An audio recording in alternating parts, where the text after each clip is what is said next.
सदिक साहब, your take, आपके नज़दीक शहबाज शरीफ साहब पे उन्होंने बात की, आप उसको रिस्पॉन्ड कर दीजिएगा।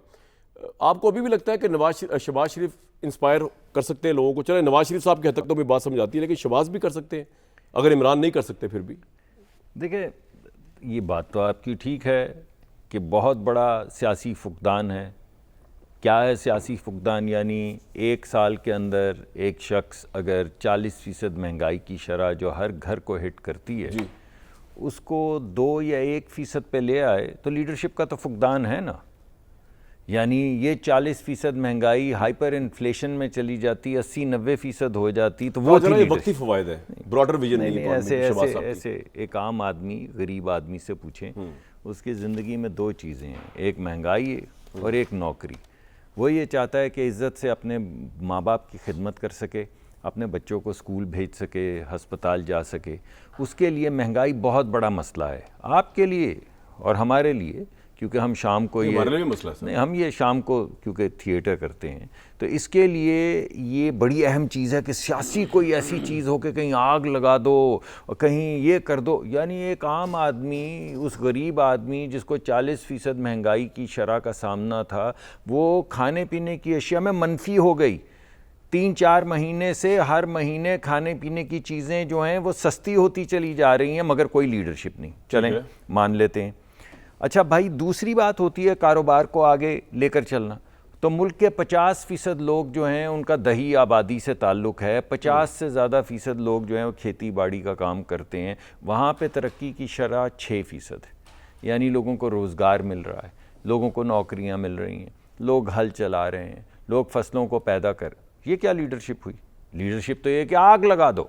ये कोई लीडरशिप है कि खेती बाड़ी का काम चल जाए और लोगों को नौकरियां मिलनी शुरू हो जाएं? सर, तीसरा पॉइंट इसको भी छोड़ दें।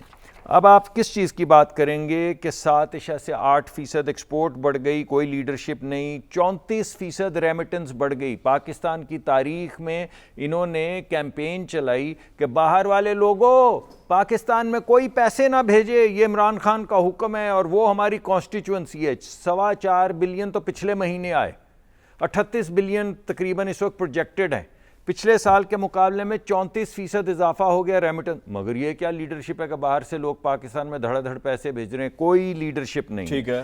टैक्स बढ़ गया, टैक्स देने वाले बढ़ गए, जीडीपी बढ़ गई, एफडीआई बढ़ गई, पॉलिसी रेट घट गया ताकि नए कारोबार शुरू हो सकें, 22% से 12% हो गया। एग्रीकल्चरल लोन्स में 15% इजाफा।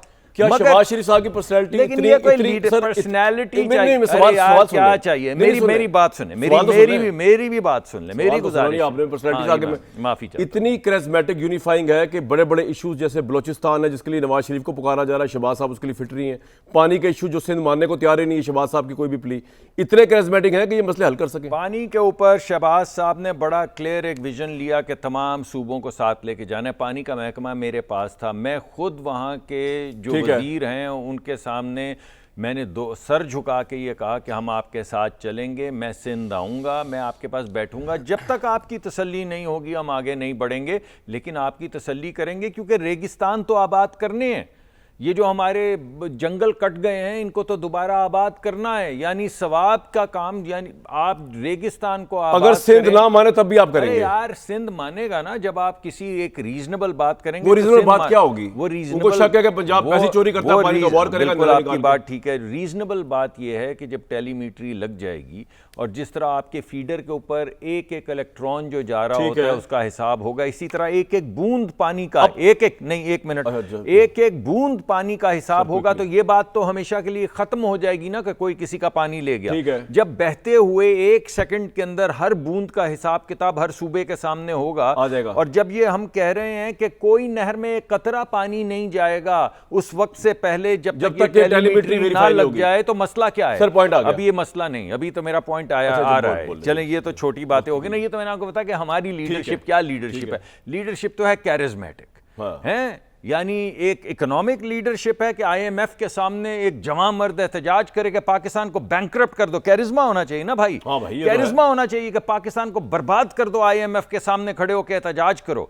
यानी कांग्रेसमैन जो हैं उनसे खतूत लिखाओ, मिलियंस ऑफ डॉलर्स कैंपेन में लगा के पाकिस्तान के खिलाफ। इतना कैरिज्मा होना चाहिए कि पाकिस्तान के खिलाफ कांग्रेसमैन, जो वही कांग्रेसमैन जिन्होंने पार्लिमान उल्टाई थी, इमरान को उल्टाया था, उनके लिए मिलियंस ऑफ डॉलर्स खर्च करके उनसे खतूत लिखवाओ। ये है वो लीडरशिप कैरिज्मेटिक। यानी वो आपको याद है वो जो हमारे फाइनेंस मिनिस्टर थे जिन्होंने दो सूबाई वुज़रा को कहा था कि ओ यार आईएमएफ को खत लिख, इसको उल्टाओ, मुल्क को। सर पॉइंट आ गया आपका, मुल्क।